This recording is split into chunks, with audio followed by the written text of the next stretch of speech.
Hello everyone, स्वागत है आपका हमारे यूट्यूब चैनल सिविल क्लासेस में। जैसा कि हम पहले की क्लास में पढ़ चुके हैं कि स्लोप ऑफ द लाइन क्या होती है।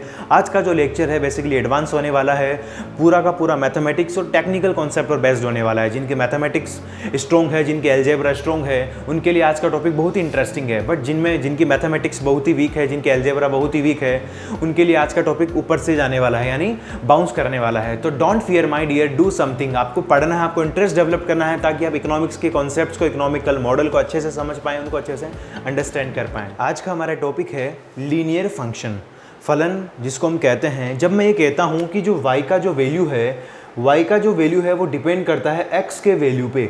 The value of y is the depend on the value of x। y का जो मूल्य है वो x के मूल्य पर निर्भर करता है। तो y यहाँ पे डिपेंडेंट वेरिएबल हो गया और x यहाँ पे इंडिपेंडेंट वेरिएबल हो गया। y यहाँ पे आश्रित चर है और x यहाँ पे स्वतंत्र चर है, ठीक है। तो इस कंडीशन में जब हम किसी दो चरों के मध्य रिलेशनशिप को दर्शाते हैं तकनीकी संबंध में, तो उसे हम फलन कहते हैं। When we show the dependency of two variable in the technical concept, in the technical term, in the mathematical concept, in mathematical it called function, ठीक है। तो यहाँ पर हमने एक एग्जांपल लिया है, the value of y is the depend on z। y is a function of z, meaning that the value of y is depend on the value of z, ठीक है। तो y का जो मूल्य है वो z के मूल्य पर निर्भर करता है। इसको हम एक एल्जेब्रा के रूप में रिप्रेजेंट करते हैं। We can represent the term of algebra y is equal to a plus m multiply by z। y is equal to dependent variable in output, a is equal to intercept term, the value of output when input is 0, m is equal to slope of the line. जो हम पिछली class में पढ़ चुके हैं कि slope of the line क्या होता है, basically vertical change divided by horizontal change, या हम इसको ऐसे भी लिख सकते हैं dy by dx, delta Y upon delta X. या हम इसको ऐसे भी इसको हम डिफाइन कर सकते हैं y2 minus y1 upon x2 minus x1, और z यहाँ पे जो है इंडिपेंडेंट वेरिएबल है, ठीक है। तो यहाँ पर हमारे पास हम एल्जेब्रा के रूप में इसको दर्शाया है। y यहाँ पे आश्रित चर है और z यहाँ पे स्वतंत्र चर है, a यहाँ पे अंतःखंड है, और m जो है स्लोप है, इस लाइन या जो ग्राफ होगा बेसिकली इसका ढाल है, इसकी प्रवणता है, ठीक है। तो यहाँ पे हमको ये समझना है कि a क्या है, a यहाँ पे क्या है, बेसिकली a यहाँ पे क्या है, a इंटरसेप्ट है, जिसको हम अंतःखंड बोलते हैं, इंटरसेप्ट, ठीक है। ये क्या होती है, बेसिकली ये होता है इनिशियल वैल्यू ऑफ आउटपुट। जो y है, जो आउटपुट है आपका, जो डिपेंडेंट वेरिएबल है, इसकी इनिशियल वैल्यू होती है जब आपका इनपुट जो इंडिपेंडेंट वेरिएबल है यानी z, जब इसकी वैल्यू 0 के इक्वल होती है, तब जो वैल्यू होती है y की वही आपकी क्या होती है, इंटरसेप्ट होती है, a होती है, ठीक है। तो the value of output when input is 0, इस कॉन्सेप्ट को समझने की कोशिश कीजिएगा कि जब आपका जो z है, बेसिकली z क्या है यहाँ पे, z इंडिपेंडेंट वेरिएबल है और इसको हम एक यानी क्या है, स्वतंत्र चर है, और z और क्या है यहाँ पे, इनपुट है, ठीक है। तो जब इसकी वैल्यू 0 के इक्वल होगी तो जो y का जो इनिशियल वैल्यू होगा वही a होगी। तो a बेसिकली इंटरसेप्ट टर्म है, ठीक है, ओके। तो ये आपका हो गया लीनियर फंक्शन, जिसको हम बोलते हैं रेखीय फलन। जब हम दो चरों के मध्य निर्भरता को तकनीकी रूप में दर्शाते हैं तो उसको बोलते हैं फलन। When we show the dependency of two variable in technical term it's called function, ठीक है। तो जो लीनियर फंक्शन होता है बेसिकली वो तीन प्रकार के होते हैं, 3 टाइप्स होते हैं। एक तो आता है इंक्रीजिंग लीनियर फंक्शन, दूसरा आता है डिक्रीजिंग लीनियर फंक्शन, और तीसरा आता है कॉन्स्टेंट लीनियर फंक्शन, ठीक है। तो बेसिकली आप जब इंट्रोडक्टरी माइक्रो इकोनॉमिक्स पढ़ोगे और इंट्रोडक्टरी मैक्रो इकोनॉमिक्स पढ़ोगे तो आप दो ही लीनियर फंक्शन से इंट्रोड्यूस हो गए। पहला तो है इंक्रीजिंग लीनियर फंक्शन, दूसरा है डिक्रीजिंग लीनियर फंक्शन, वर्धमान रेखीय फलन, और दूसरा है ह्रासमान रेखीय फलन। तो आइए इन सब पर हम डिस्कस करते हैं। तो आइए अब हम डिस्कस करते हैं what is increasing linear function. वर्धमान रेखीय फलन क्या होता है कि जब मैं ये कहता हूँ कि जब आप z की वैल्यू को इंक्रीज करते हो तो उससे होता क्या है, y की वैल्यू भी इंक्रीज हो जाती है। जब आप z की वैल्यू को इंक्रीज करते हो और y की वैल्यू भी इंक्रीज हो जाती है। जब आप z के मूल्य को बढ़ाते हो तो उससे y की मूल्य भी बढ़ जाती है। तो ये जो तकनीकी संबंध बनता है, ये जो टेक्निकल रिलेशनशिप बनती है, उसी को हम बोलते हैं इंक्रीजिंग लीनियर फंक्शन। जब आप z की वैल्यू को इंक्रीज करोगे और y की वैल्यू भी इंक्रीज हो जाएगी तो जो टेक्निकल रिलेशनशिप बनेगा उसको बोलते हैं इंक्रीजिंग लीनियर फंक्शन, वर्धमान रेखीय फलन।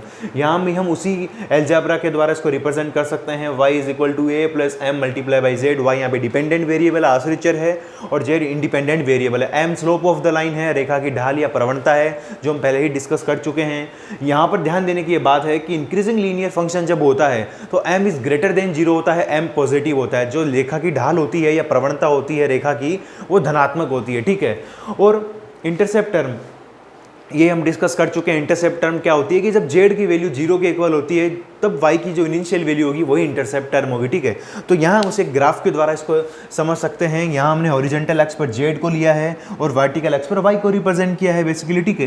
तो ये जो लाइन है बेसिकली अपवर्ड स्लोपिंग लाइन है और इंक्रीजिंग लीनियर फंक्शन को रिप्रेजेंट कर रही है। ये आपका इंटरसेप्ट टर्म है। जब आपकी जेड की वैल्यू 0 के इक्वल है तब जो वाई का जो इनिशियल वैल्यू होगा वही आपका इंटरसेप्ट टर्म होगा, ठीक है। यहाँ पे जो फंक्शन है f z is equal to a plus m multiply by z. ध्यान देने की बात है कि यहाँ पे जो एम है बेसिकली जो स्लोप है वो पॉजिटिव है, रेखा की ढाल या प्रवणता क्या है, धनात्मक है। This line slants left to right and having a slope positive. तो यही इसका कंक्लूजन है। डिस्कस करते हैं what is decreasing linear function, जो ह्रासमान रेखीय फलन है, क्या होता है।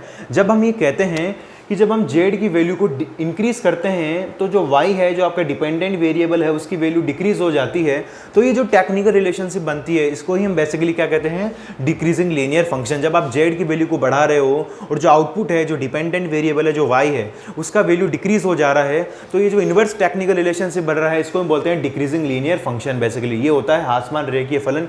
इसको भी हम एलजेब्रा के रूप में रिप्रेजेंट कर सकते हैं। y is equal to a plus m multiply by z. A intercept है the value of output when input is 0, the value of y when z is 0, m यहाँ पे स्लोप ऑफ द लाइन है। ध्यान देने की बात ये है कि जब डिक्रीजिंग लीनियर फंक्शन की बात होगी तो m लेस देन 0 होगा, m नेगेटिव होगा, जो इसका ढाल जो रेखा की ढाल या प्रवणता होगी वो ऋणात्मक होगी, ठीक है। m इज लेस देन 0, ठीक है। और z यहाँ पे इंडिपेंडेंट वेरिएबल है।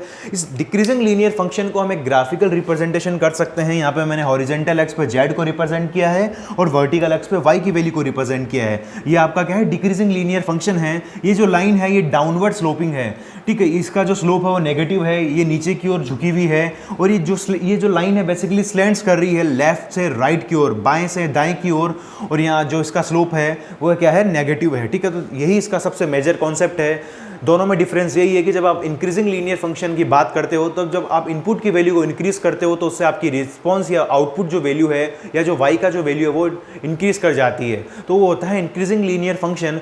और जस्ट डिक्रीजिंग लीनियर फंक्शन में होता ये है कि जब आप z की वैल्यू या जो इनपुट है या जो आपका इंडिपेंडेंट वेरिएबल है उसकी वैल्यू को इंक्रीज करते हो तो आपका जो डिपेंडेंट वेरिएबल है y जो है, जो आउटपुट वैल्यू है वो डिक्रीज हो जाती है। तो ये होता है decreasing linear function. Increasing linear function में स्लोप पॉजिटिव होता है और डिक्रीजिंग लीनियर फंक्शन में स्लोप नेगेटिव होता है। इंक्रीजिंग लीनियर फंक्शन में जो ग्राफ होता है उसमें लाइन स्लैंट्स करती है लेफ्ट से राइट की ओर और जो स्लोप होता है वो अपवर्ड स्लोपिंग लाइन होती है। और जो डिक्रीजिंग लीनियर फंक्शन होता है उसमें जो लाइन होती है बेसिकली वो स्लैंट्स करती है लेफ्ट टू राइट की ओर, उसका स्लोप डाउनवर्ड स्लोपिंग होता है। तो यही मेजर कॉन्सेप्ट है। तो अब हम डिस्कस कर चुके हैं कि इंक्रीजिंग लीनियर फंक्शन क्या होता है और डिक्रीजिंग लीनियर फंक्शन क्या होता है। अब आगे की आने वाली क्लासेस इंट्रोडक्टरी माइक्रो इकोनॉमिक्स और इंट्रोडक्टरी मैक्रो इकोनॉमिक्स में पढ़ेंगे कि इंक्रीजिंग लीनियर फंक्शन और डिक्रीजिंग लीनियर फंक्शन हम कैसे इनको यूज में लेंगे। तो इनका सबसे बेस्ट एग्जांपल मैं आपको देता हूँ, consumption function and demand function. Basically इन्हीं दो फॉर्मेट्स को अपन इंट्रोड्यूस होंगे और इन्हीं दो को हम पढ़ेंगे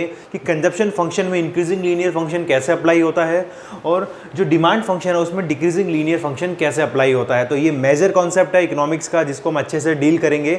तो इन दो मेजर कॉन्सेप्ट्स को पढ़ने से पहले अपन को इनकी मैथमेटिक्स और एलजेब्रा को अपना स्ट्रॉन्ग करना होगा। तो आप इन पर दोनों पर प्रैक्टिस कीजिए और अच्छे से, ताकि आप इन दोनों को अच्छे से अंडरस्टैंड कर पाएँ।